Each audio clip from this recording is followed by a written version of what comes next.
Hello and welcome back to another episode of the MiniBrute Cookbook tutorial series that I'm doing, where we go through the Arturia MiniBrute 2 cookbook and go through the recipes, see how they taste. And today's episode is the Sequence Me by J.M. Blanchett. This is a dynamic lead sound that begs to be sequenced or arpeggiated. Use the modulation source to add a vibrato effect to VCO1 while opening the filter cutoff. So that would be the mod wheel /AT on the keyboard version or pressure on the sequencer version. So, as always, I tried to come up with what I thought the sound was going for, or at least what I think works. So, it's kind of open to interpretation, as always. You kind of want to tune it your own way. But this is kind of what I came up with one of the sequences that are built into the sequencer, pre-programmed, and then I'll show you how to get to that too. So, but this is what I came up with.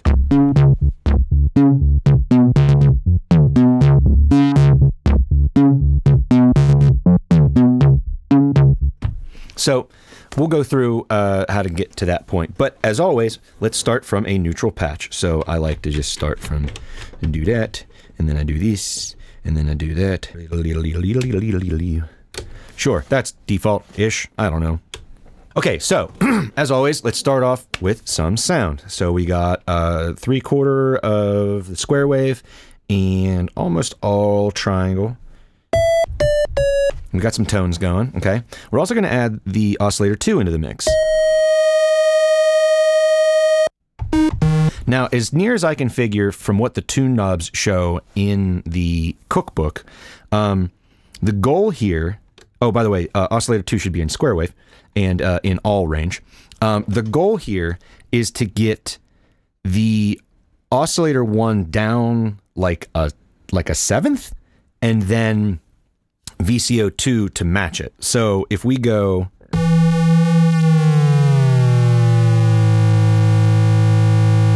I'm not sure if that's actually a seventh or not, but like whatever that is. Oh, bump the camera. It's got like an old school Nintendo, Atari kind of thing going on, which is really cool. Like just by itself is like that alone sounds cool, but we're going to do some stuff to it. So the next thing we need to do is get that oscillator 2 down an octave.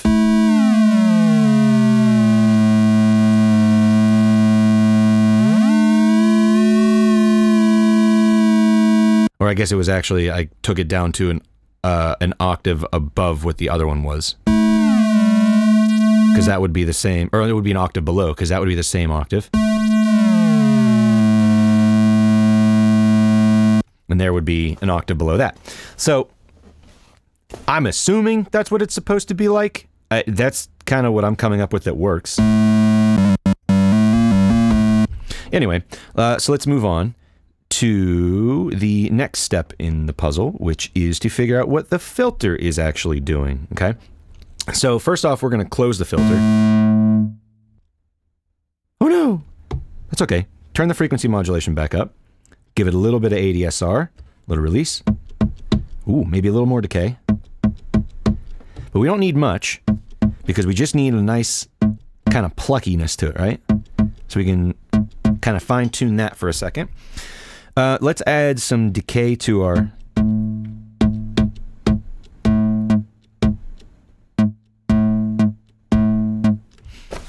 some decay to our AD envelope there, so we have some a little bit of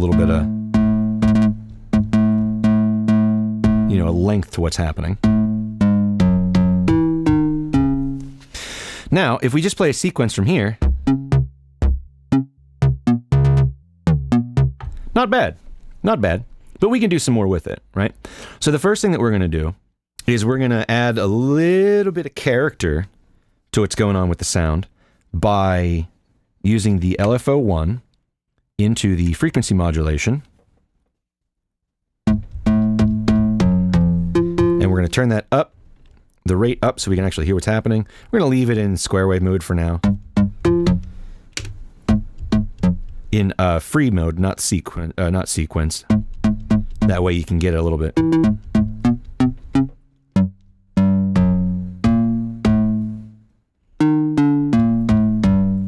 And we're going to turn that up just a tiny bit.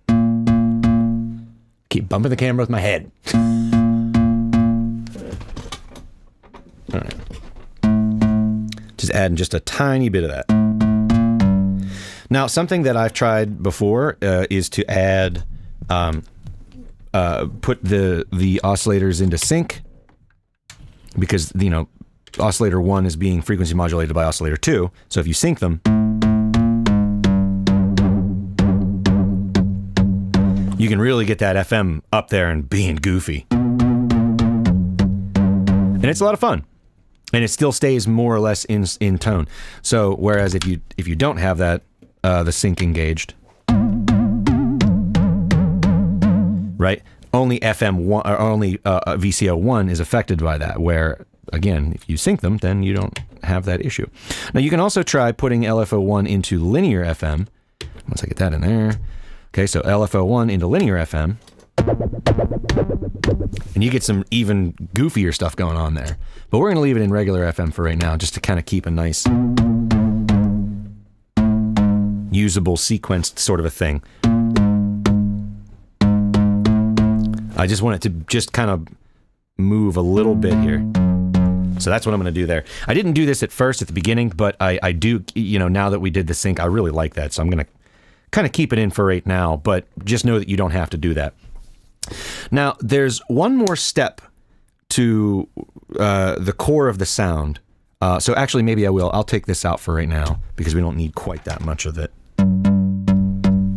Now, okay, so the last thing we need to do, well, two things we need to do. We need to add some brute factor.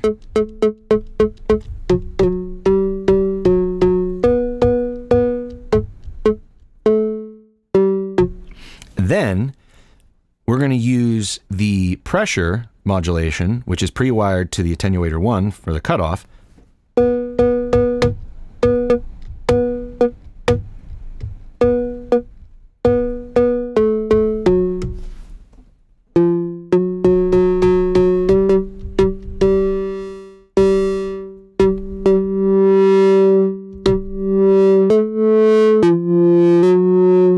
Now, it might not be readily apparent what's happening here, but the pressure, how hard I hold this note, determines how quickly the note, or I'm sorry, how much the cutoff opens up to allow for the FM to shut again. So the next thing that we're going to do is we're actually going to use the sequencer on the sequencer version, because I can't play piano worth a darn, to kind of hear what we can do with that pressure effect. Now, on the keyboard version of it, it's going to be more, you know, hands-on with what's happening with the pressure modulation. With the sequencer version, we kind of have to use the the actual sequencer to make it do the cha-cha. So here's how this is going to work. I have a pattern playing on the pitch lane, which I believe is from the factory. It would be bank A, pattern 3, but I moved all of bank A into bank B, so that whenever I load, or whenever I first start this thing up, or if I ever have to reinitialize it, on startup, it's on an empty pattern on bank A. There's just nothing, right? So if I go back to bank, I think I just screwed up my thing, but if we go, anyway, it's default bank pattern 3. There we go. So this is back to it being default. Now you can hear it's moving, but like nothing crazy's going on. So we're going to leave the pitch alone, although I do want to slow it down because I like to hear it. I like it slower. So we're going to go to an 8th note.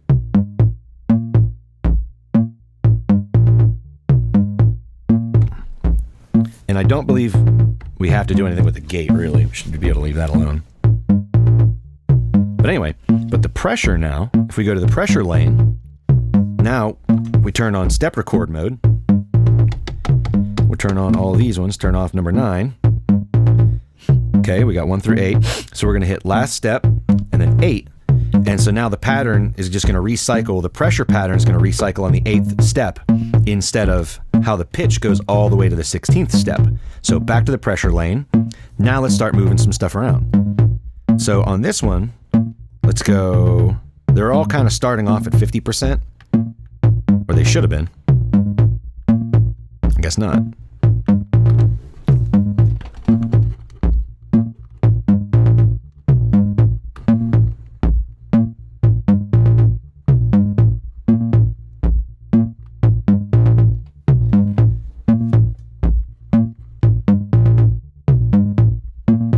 Just for kicks, I'm going to change the last step to 6, so you can hear how you can get some really interesting pressure modulation. And now maybe I don't want it moving quite this fast. I don't. So we're going to slow that down to an eighth note as well. Now we can really fine tune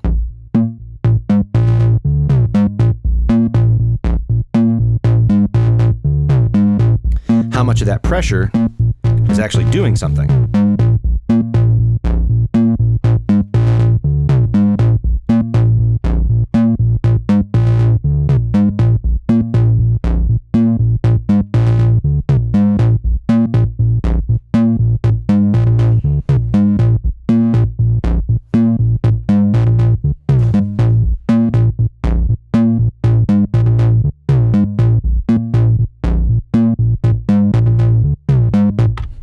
So now you can also do that with, what is it? It's so there's step record mode, which is where you just hit the record button, and then there's playback record mode, where you hold record, hit play, and then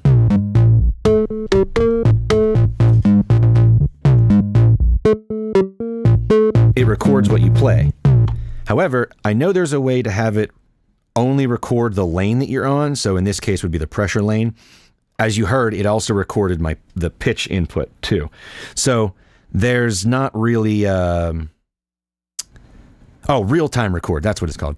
I'm not super well versed in the sequencer. I'm still learning all the ins and outs of that. But as you can hear, if we go back to, let's go back to bank A, and then back to B3, and then what did we have? We're going to slow that down to an eighth. And slow that down to an eighth. Right? All of our pressure is gone, but we can always put it back in. You know what I mean? And I just kind of like arbitrarily randomly put these wherever I felt like.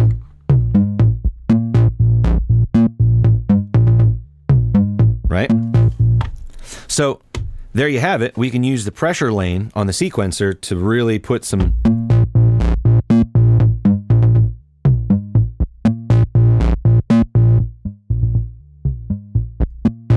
fun stuff in there. Oh yeah, that's right. The last step has to be, there we go. All right, or maybe we want to do total random.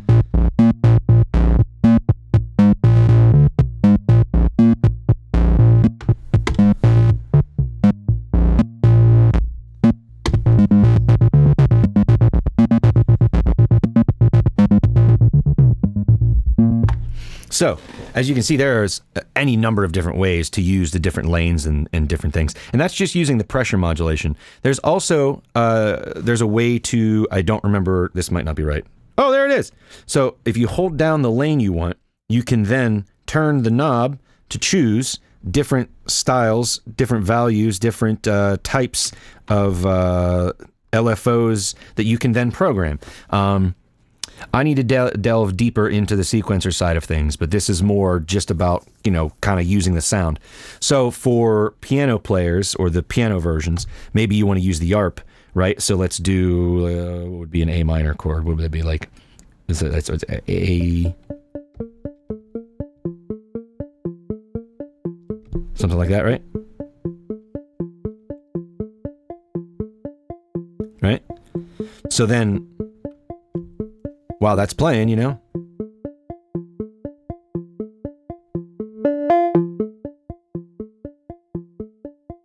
can kind of adjust what's happening there. And then, being that you would have the piano, you have the mod wheel, you would use the mod wheel to kind of sweep your...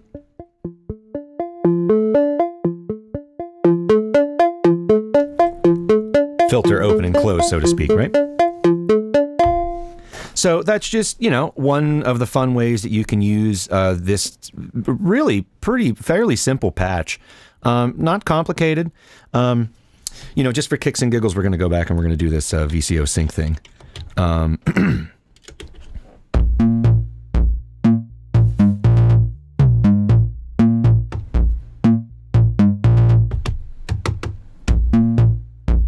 That cannot be the highest octave. What's going on here? Oh, that's pressure.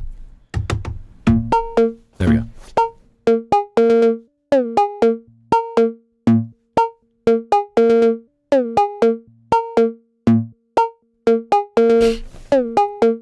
So there you go. There is Sequence Me by J.M. Blanchett. So I hope you enjoyed. I hope you learned something. I sure did, playing around with this one and playing with the sequencer. Really, really enjoyed playing with this one. So as always, experiment, have fun, be a good person, and we'll catch you in the next one.